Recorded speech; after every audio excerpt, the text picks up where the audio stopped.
Tito López es oriundo de Curuzú, actualmente está viviendo en Mercedes, es integrante del grupo Letras, es escritor, gestor cultural y tiene varios libros publicados. En esta oportunidad nos va a estar presentando Instante en el Parque, que fue Premio UNE de Letras en el 2023. Es un libro de poesías que nos va a contar todos los secretos, todo el proceso y mucho más también. Así que los dejamos con Tito López a disfrutar de su exposición. Lo aplaudimos.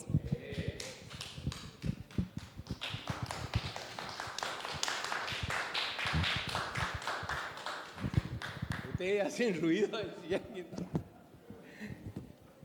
Bien.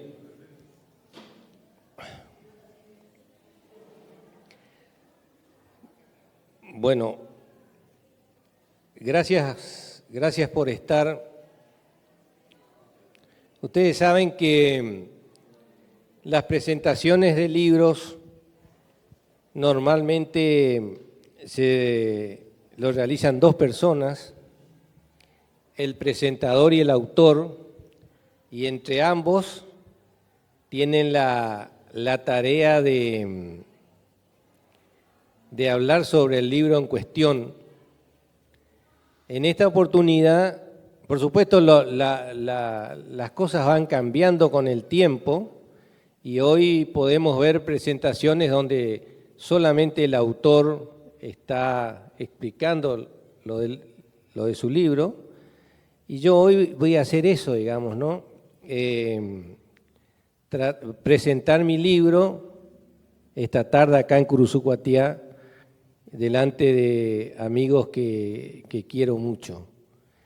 Y mientras pensaba la forma de llevar adelante esta presentación, se me ocurrió dividirla en dos partes, porque en esta etapa de mi vida literaria estoy muy interesado en el tema de la lingüística, es decir, estoy dando los primeros pasos y me encuentro con un mundo realmente extraordinario, una cosa que, si bien cuando uno escribe tiene, digamos, presentes ciertas cuestiones, cuando uno se adentra al estudio de la lengua y de la lingüística y del lenguaje, se encuentran con cosas muy, muy interesantes y que hace mucho más interesante el camino de la escritura.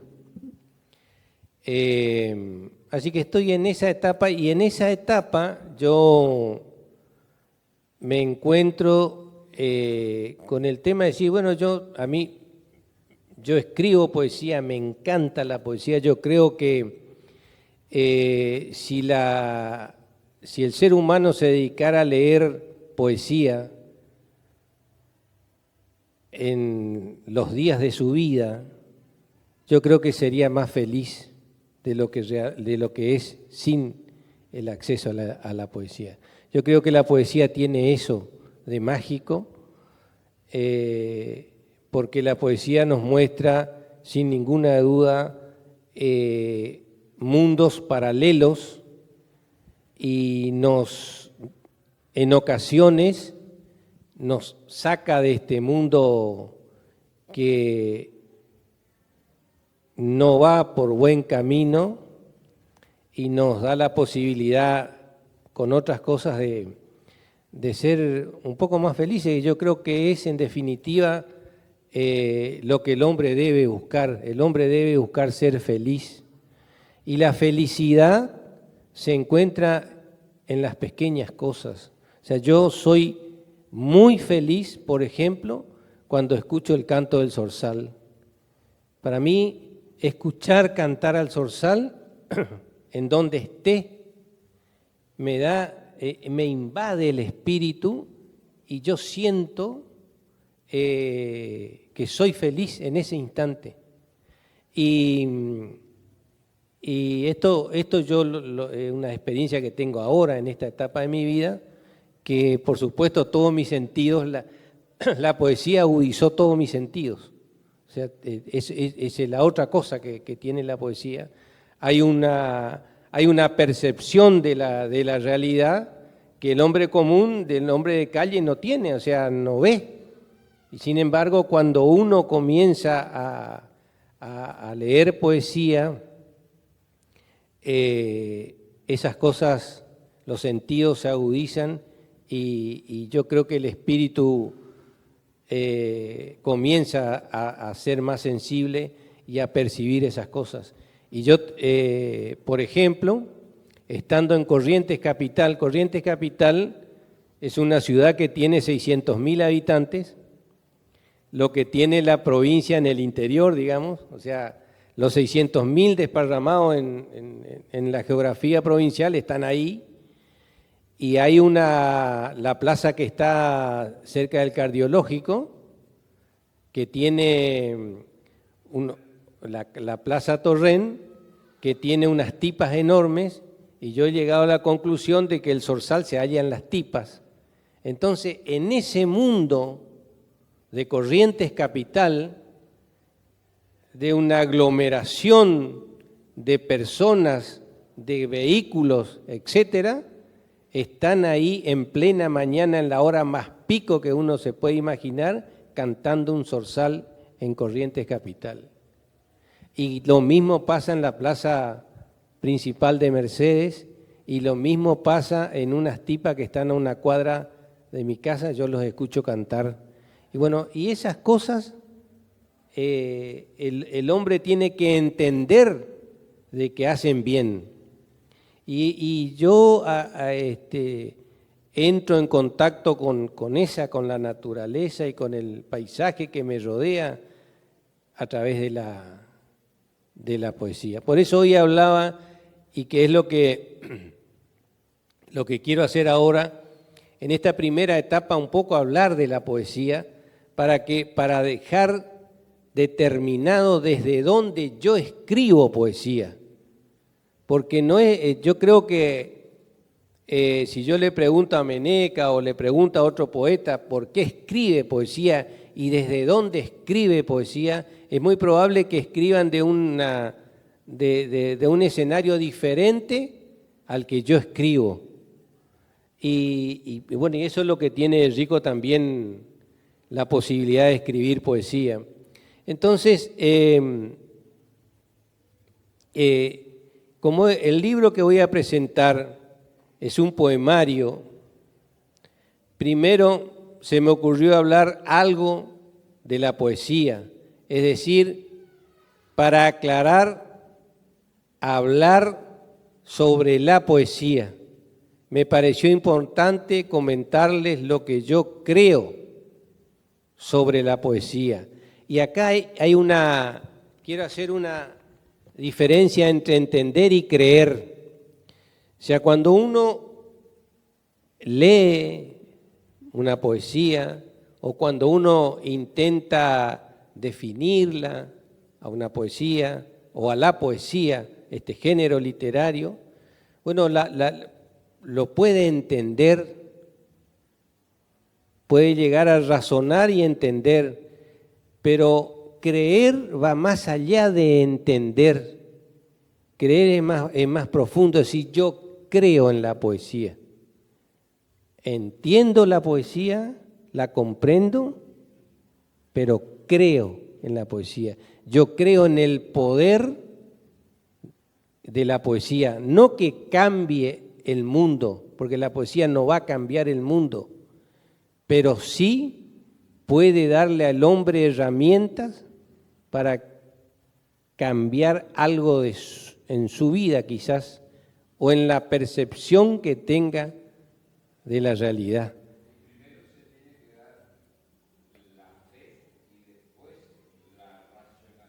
Y yo creo que primero hay que entender, yo creo que hay que, claro, y después creer.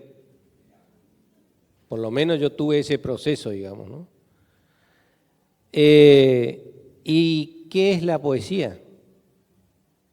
Que esa es la pregunta de las respuestas infinitas. todos los que estamos acá, si tenemos que definir qué es la poesía, todos vamos a tener una definición diferente de poesía y esa definición va a ser acertada, va a ser coherente y va a ser razonable, pero no va a abarcar la totalidad de la definición de poesía, porque la poesía es infinita y definirla es algo que yo creo que nadie va a lograr definirla absolutamente. Nadie va a tener la definición final de la poesía. Porque lo que abarca la poesía es absolutamente infinito. Si nosotros encaramos por una respuesta clásica de qué es la poesía podemos decir que es un tipo de decir especial, un tipo de discurso especial, porque se aleja del discurso ordinario. Y es un fenómeno del lenguaje porque es la experimentación mayor con el lenguaje. Y con estos dos elementos, la poesía construye una imagen visual, y esa imagen visual es siempre una metáfora. O sea, ¿qué intentamos nosotros cuando escribimos poesía? Intentamos dibujar una imagen con la palabra.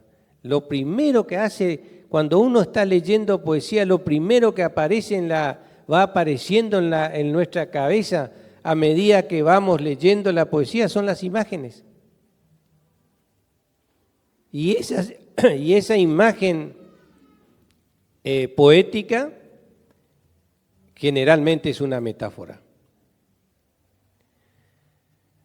En la poesía las palabras no valen por sus referentes, sino que valen por la resonancia y los ecos que convocan. O sea, la palabra, Aníbal, bien, las palabras en la poesía tienen otro sentido, tienen otro valor, tienen una resonancia especial, tienen un eco especial. Cuando nosotros intentamos decir algo, nunca logramos decir definitivamente lo que queremos porque es imposible. Y la poesía te va dando las herramientas para tratar de captar eso.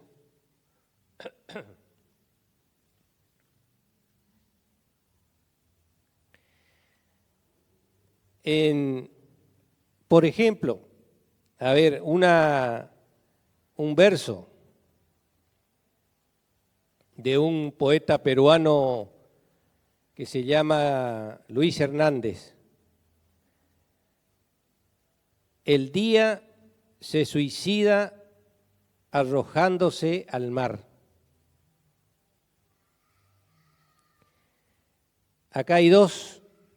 Ya de entrada tenemos el hecho de que sabemos que el día no se suicida, es imposible que el día se suicide. Se suicidan las personas, no el día.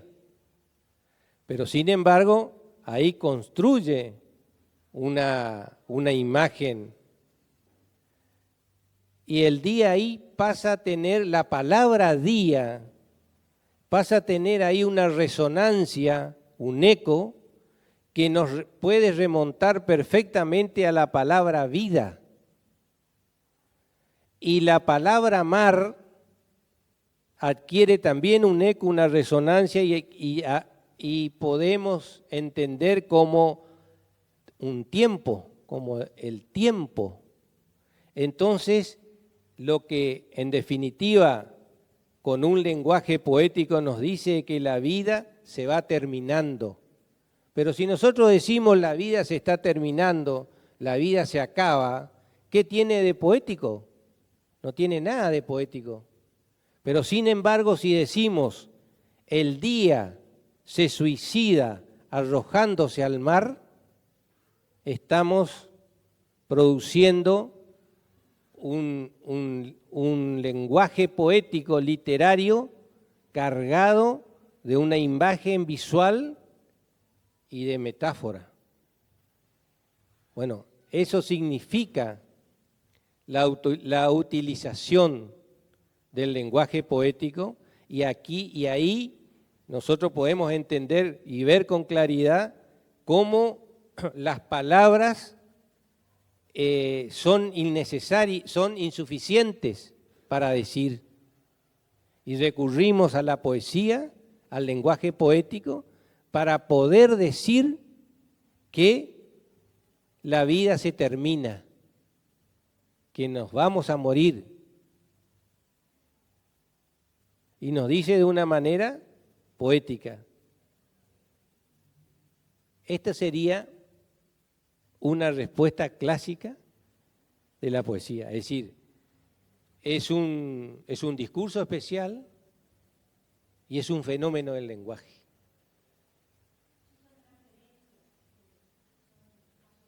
Asociaciones. Pero, por supuesto, esto está acotado a efecto de que hacer una introducción para explicar por qué yo escribo poesía, ¿no? Ahora bien, si le agregamos más elementos a esta definición clásica de la poesía, 3 elementos más, para darle, para buscar definir o resolver esto de qué es la poesía. Si le agregamos el sujeto, no somos los sujetos, lo que hay que entender es que los sujetos no somos completamente libres. No existe hombre en el mundo que sea completamente libre. Yo creo que no debe existir, es imposible. Un hombre completamente libre. Estamos condicionados, atrapados, como decía hoy, esta mañana, en un planeta, en un continente, en un país, con un idioma predeterminado. Bueno, el que nació rico, el que nació pobre, nació pobre. Bueno, eso puede cambiar, pero hay, digamos, hay un destino, por decir así, que de alguna manera condiciona nuestras vidas. Y por estar sujetado, entre comillas, experimentamos cierto malestar y cierta tensión. El hombre está en permanente tensión. Y por eso decía hoy el tema del deseo. No podemos hacer lo que queremos. Y muchas veces hacemos lo que no queremos, que eso es una cosa, lo peor, digamos, ¿no? O sea, no podemos hacer lo que queremos y a veces estamos obligados a hacer lo que no queremos.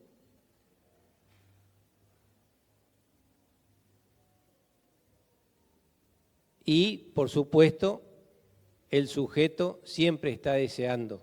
Alcanzo algo y automáticamente comienzo a desear otra cosa. Esa es otra condición del ser humano. Significa que dentro del sujeto hay un hueco. El hueco del deseo, de estar permanentemente deseando. Y ese hueco es el hueco donde se halla, se entretiene, mira, observa la poesía. Ahí está la poesía.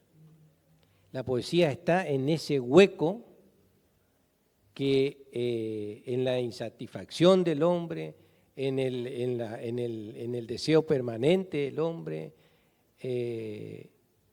y que nunca la va a llenar. Tampoco tiene intención la poesía de llenar el hueco, no está para eso, sino que se ocupa y está ahí latente, observando y de alguna manera trabajando sobre eso, sobre el hueco que tienen los hombres producido por la insatisfacción y por el deseo, que el deseo es infinito en definitiva.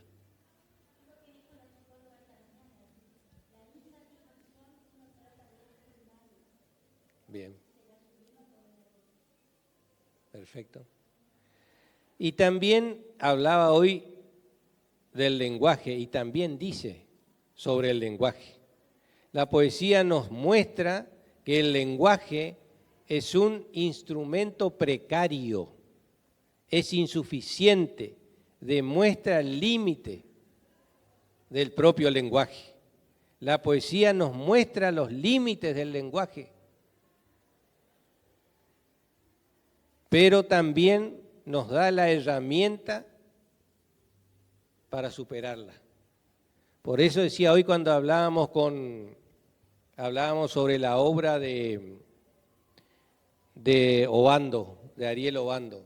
Yo cuando leo la obra de Ariel Obando tengo la sensación de la lucha de Obando con el lenguaje y llevar el lenguaje al límite.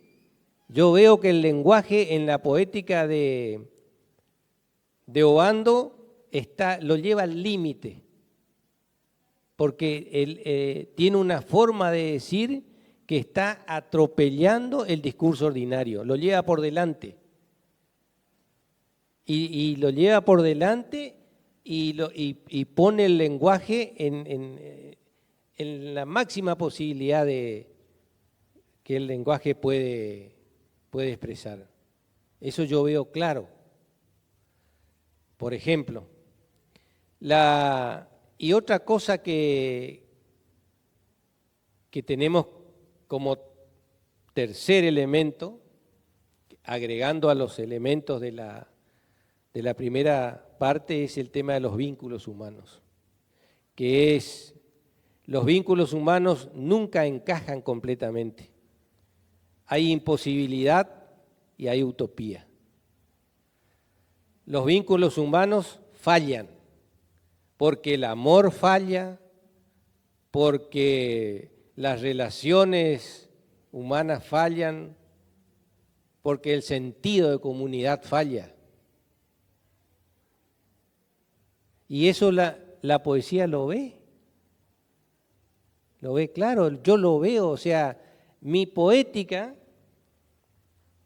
lo que percibe es eso, digamos. Yo estoy en un lugar donde veo un mundo, o sea, no quiero ser dramático, pero el mundo que veo hoy se va a su propia destrucción. Ese es el mundo que yo veo. ¿Cuánto va a tardar para autodestruirse? No sé. ¿Va a tardar 1000 años? No sé.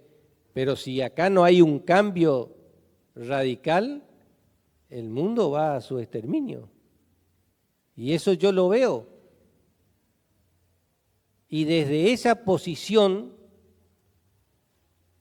yo veo el mundo y veo mi realidad, digamos. Y de esa posición escribo. Entonces la poesía dice cosas incómodas, nos confronta, nos interpela. Los tres elementos, un sujeto insatisfecho, un lenguaje insuficiente y los vínculos humanos imposibles. Esa es una realidad que yo veo.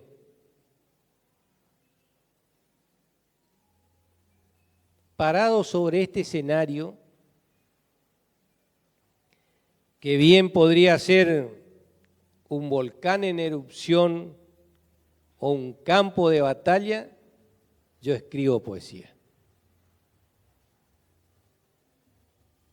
Porque lo último que voy a perder es la esperanza. Entonces, hay un mundo que no está bien, hay un sujeto insatisfecho, hay un lenguaje insuficiente, los vínculos humanos en caos, pero tengo esperanza. Y desde la poesía escribo a pesar de la realidad que me rodea. Y decía hoy Juanchi el mito de origen, que eso lo aprendí con él, y después el tema del escritor enterrado, que son dos cosas que también debo aclarar para que quede claro desde dónde escribo, digamos.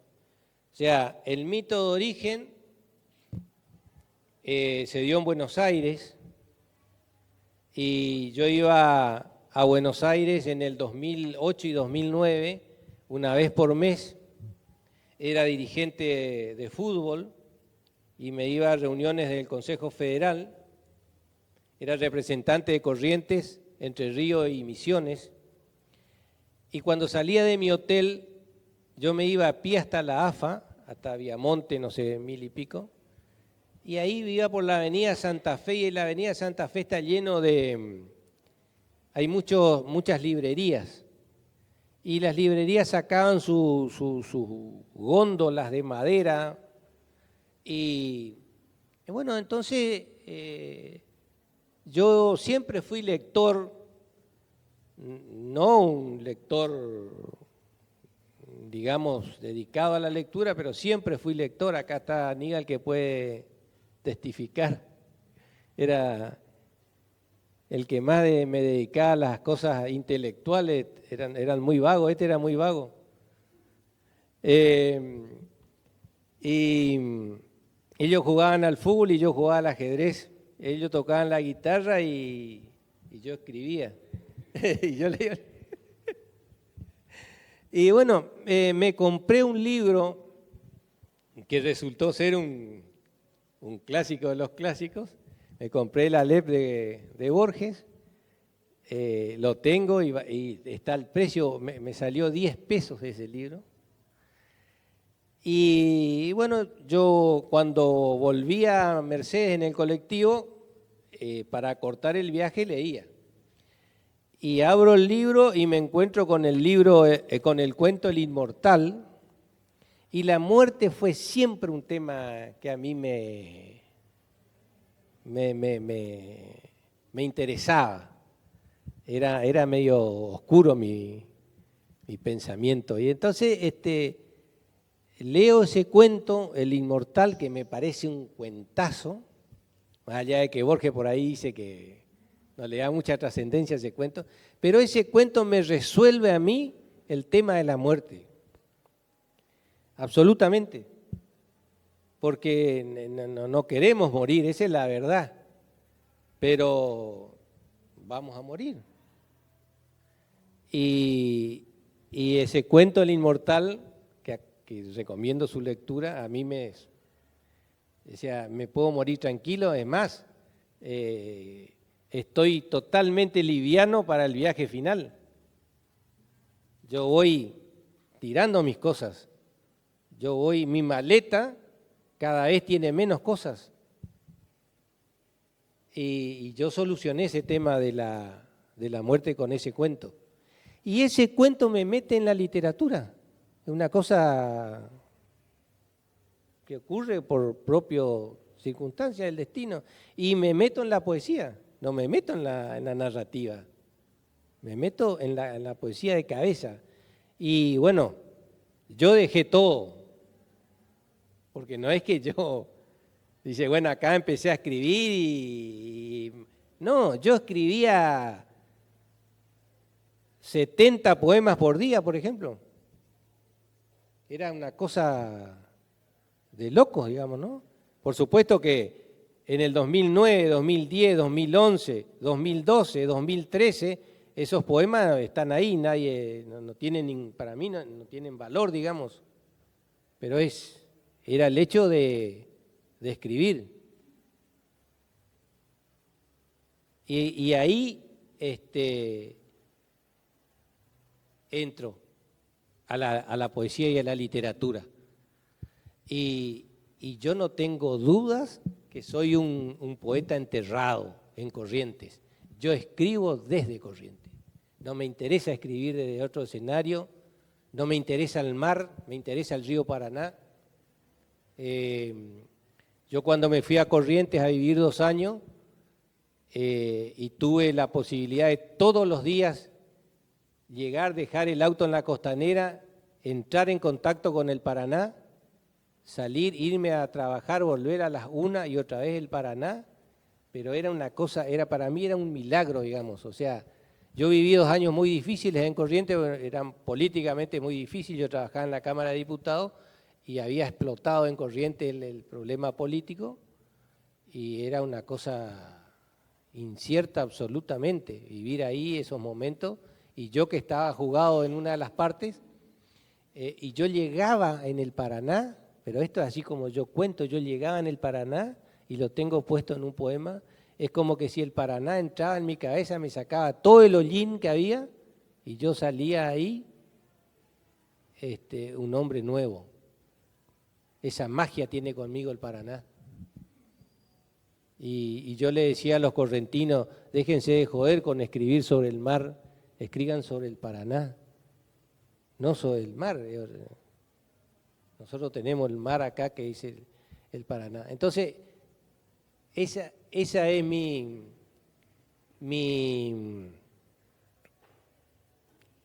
lo que yo puedo decir sobre lo que yo entiendo por poesía y desde dónde yo escribo poesía.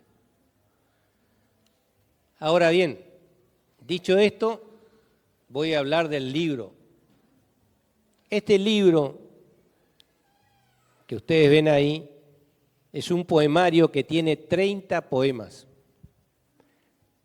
Y es un libro que yo lo escribí de una manera muy especial, porque yo creo que ya venía madurando el tema de la prosa poética, me gusta mucho la prosa poética ahora, y ya venía escribí Estero en prosa poética, y ahí he visto que había una cosa que me gustaba, y en Mercedes está el viejo Parque Tresén, que está a la vera o al costado del arroyo Las Garzas, y es un parque muy antiguo que se renovó completamente con la gestión anterior del municipio, y mi mujer había quedado muy impresionada con los trabajos que se hicieron, era amiga del arquitecto, y me insistía, vamos a mirar. Y yo no tenía muchas ganas de ir al parque, y me voy un día, nos vamos a la tarde, por supuesto mate por medio, nos sentamos ahí en una pequeña pérgola que hay ahí, con Elvira, por eso este libro está dedicado a ella, y bueno, conversamos y tomamos mate, y ahí en esa tarde a mí me pasó algo que no me había pasado nunca, que yo estaba en 2 dimensiones diferentes. En el momento del presente, ese presente ahí, tomando mate, conversando con mi mujer, pero había otra parte de mí que estaba en otra dimensión y que comencé a mirar ese parque de otra forma, digamos, ¿no? Y mi cabeza fue como filmando todo lo que pasó ahí. Todo.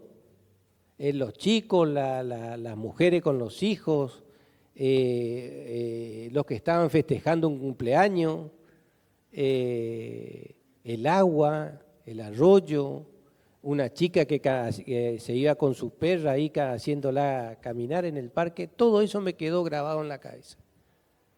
Por supuesto, yo no me di cuenta en ese momento que eso me estaba pasando, pero cuando llego a mi casa, ahí automáticamente comienzo a escribir. Y comienzo a escribir y digo, voy a escribir en 30 poemas lo que me pasó ahí. Y voy a escribir 30 poemas que tengan 7 versos cada uno y los voy a dividir en un primer cuerpo de 6 versos y un último verso, el séptimo, que queda separado del grupo de 6 y que cierra el poema. Y después, como a mí también me interesa mucho lo visual y lo estético, o sea, yo cuando leo un poema miro la forma del poema también, me interesa mucho eso. Entonces digo, bueno, va a ser un rectángulo, los 6 van a formar un rectángulo, pero para que esos 6 se formen un rectángulo tiene que haber una separación en los versos. Entonces hay una separación en los versos y después resultó ser que esa separación pasó a ser el arroyo que venía serpenteando por los versos del poema. Y así salieron los versos, los 30 poemas de este libro. Cuando sale el certamen de la UNE tiene un certamen bianual que ahora le dieron una vuelta de tuerca y que le hicieron más interesante, porque los certámenes que uno participa con un poema, la verdad, no es muy significativo, porque participar con un poema, sin embargo, participar con un libro, ya vos te podés, uno puede apreciar el trabajo del autor. Un poema, sí, pero no hay exactamente. Entonces, cuando sale con sus particularidades, que no viene al caso, pero era un libro que no tenía que estar terminado porque había todo un proceso para llegar al libro final. A mí me tocó trabajar con Fernando Caniza, que es un poeta que fue jurado y poeta que vive en Buenos Aires, profesor de la Universidad de Palermo, y por supuesto mejoramos el libro, mejoramos los poemas y yo aprendí muchísimo. Todo lo que aprendí con él me sirve para mi trabajo posterior. Y bueno, y soy uno de los ganadores de ese certamen, lo que por supuesto te trae satisfacción, primero porque es un certamen importante, es el único que se hace en Corrientes hoy y participan escritores de Chaco y de Corrientes. Y otra de las satisfacciones que tengo es que los 3 ganadores son del interior de Corrientes. Y eso me pareció muy, muy importante porque, bueno, Rosalía Montenegro vive en Corrientes, pero es de San Roque. Marisa Alves es de La Cruz y vive en La Cruz. Las 2 son profesoras de lengua. Y yo que soy de Mercedes, y bueno que no soy profesor de lengua, soy martillero. Así que pero entonces hay una hay una importante satisfacción, digamos, porque los que vivimos en el interior sabemos del sacrificio que es vivir en el interior. El capitalino tiene todo, o sea, en cultura el 80%, si no es más, del presupuesto de cultura se derrama en capital y si tenemos suerte nos queda para nosotros, digamos, ¿no? Esa es la realidad. Y el hecho de que gente del interior gane, eso me parece muy, muy interesante y resaltar, digamos, ¿no? Para que ustedes vean instantes en el parque, para que tengan una... acá hay 3 poemas en esta hoja y ustedes pueden ver ahí la forma en que están distribuidos los versos, digamos, ¿no? Hay un rectángulo, hay un espacio en el medio, que es la otra cosa que a mí me interesa mucho en la poesía, son los espacios de silencio, porque nosotros tendemos por naturaleza a apresurarnos, y cuando uno hace un espacio en la lectura, es como la oxigenación en la sangre, digamos, o sea, hay un espacio, hay una pausa, hay una aquietar al ímpetu, al espíritu, y a mí me parece eso es importante en la lectura de la poesía, y es importante que los que escriben poesía tengan presente eso, digamos, ¿no? Por lo menos a mí me interesa. Y este libro tiene un homenaje implícito a Jorge Luis Borges, porque este poemario habla del tiempo, y Borges fue un escritor que se ocupó del tiempo. Por supuesto, nunca, es decir, si yo pienso que es el tiempo, puedo tener una idea. Si alguien me pregunta, no sé cómo decirlo, digamos, ¿no? O sea, el tiempo tiene ese misterio, pero este poemario habla del tiempo, pero no solo del tiempo, sino del instante del tiempo. Ese instante que nosotros guardamos en la memoria por algún motivo y que aparece llamado por algo que nos pasa en la vida cotidiana. Entonces, algo que uno ve, que uno siente, que uno huele, trae ese instante que está guardado en la memoria, ese recuerdo, ese instante de recuerdo que está. Sí, bueno, claro.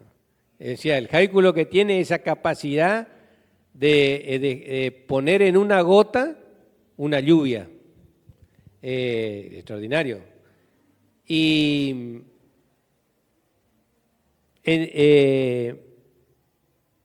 bueno, eso es lo que, de eso habla, digamos, ¿no? Del instante.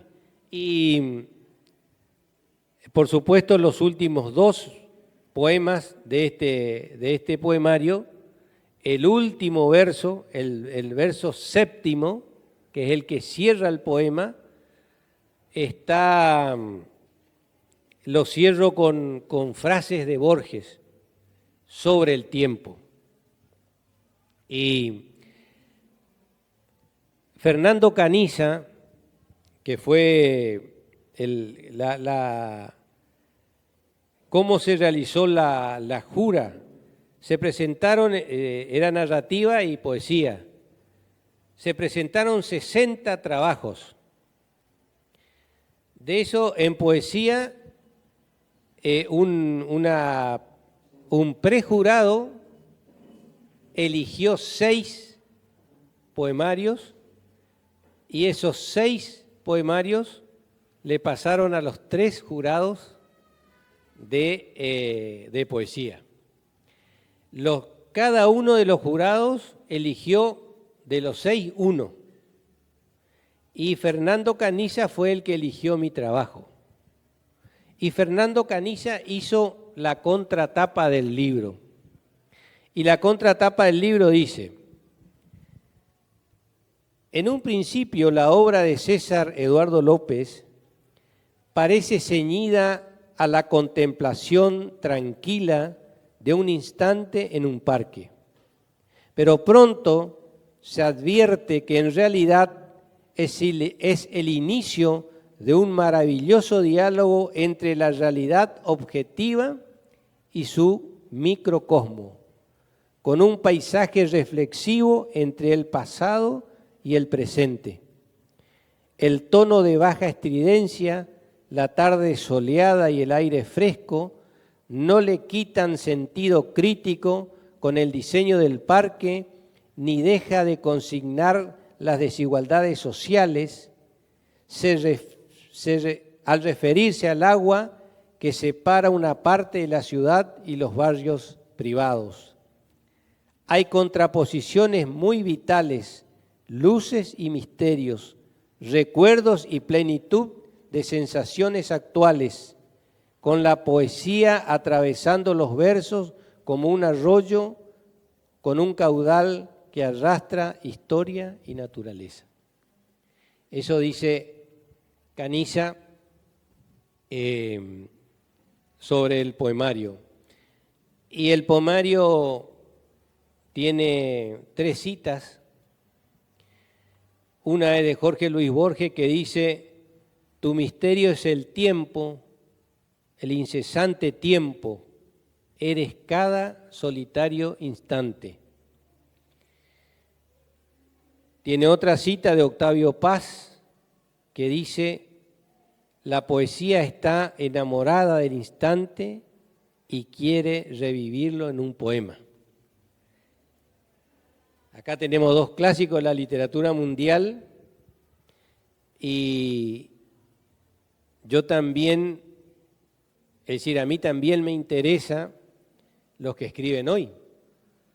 O sea, no me quedo solamente con los clásicos, me interesa mucho el poeta actual, el poeta de la Argentina, latinoamericano, de la gente que escribe en Curuzú, de la gente que escribe en Corrientes, de la gente que hoy escribe en esos lugares, y sin saber que Rosalía Montenegro iba a ser una de las ganadoras del certamen también, y que algo de su obra conozco, puse una cita de ella, que dice: lo que nadie puede en años, un instante te libera. Esas 3 citas forman parte del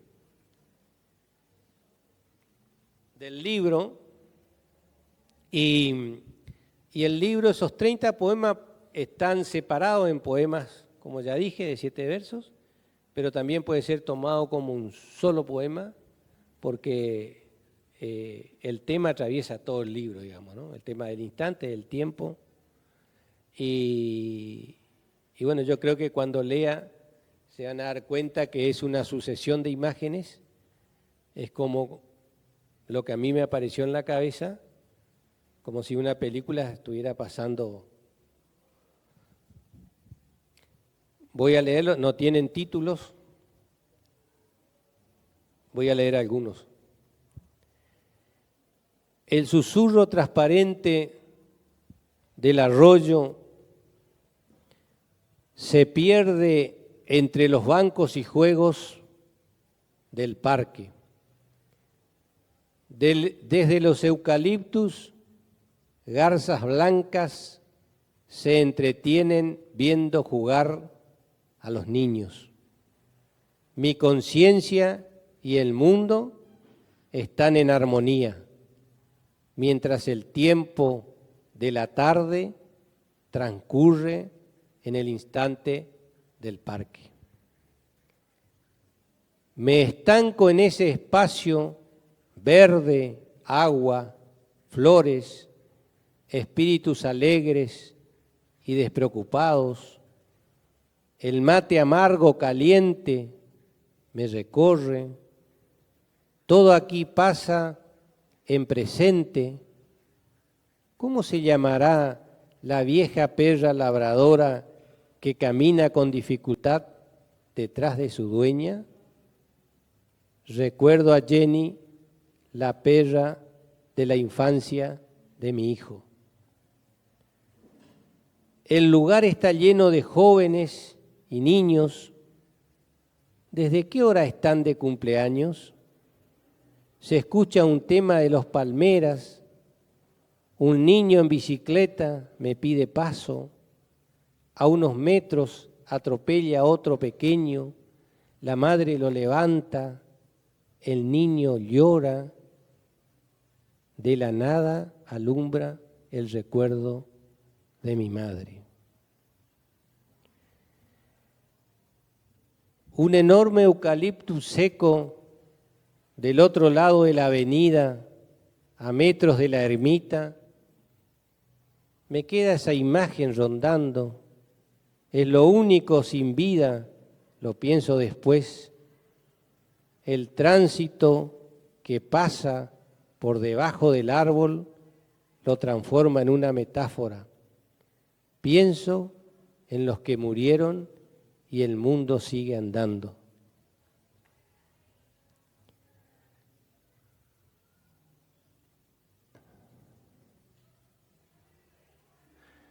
Y leo el último, ahí si encuentro.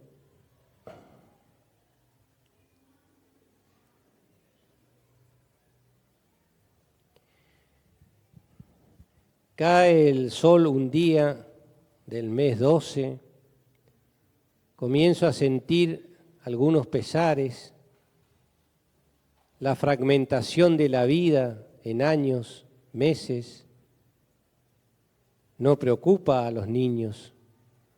El tiempo me obliga a pensar en las cosas que no podré hacer. Vuelvo al parque y noto la diferencia.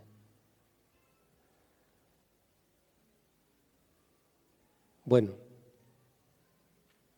estos son los poemas del libro Instante en el Parque, que como ya dije,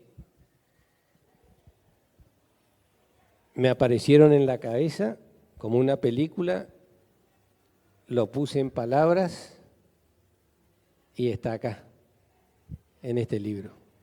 Y les agradezco mucho la atención y el haberme acompañado. Muchas gracias.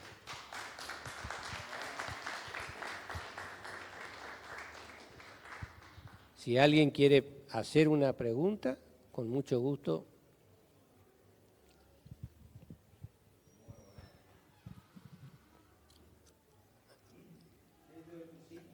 ¿Eh?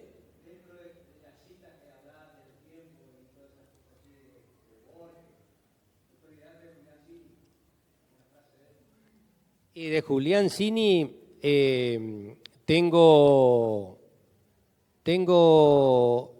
como, bueno, mira que bueno lo que me hace acordar, porque Juanchi, que es médico, está obligado a creer en la ciencia y cómo es, y a veces nos ponemos a conversar de que uno hay veces que tiene que creer en algo más. Yo le contaba a él hoy, y cuando yo terminé de escribir esto, estaba ahí, decidí mandarlo, uno tiene que mandar con un seudónimo, ¿no?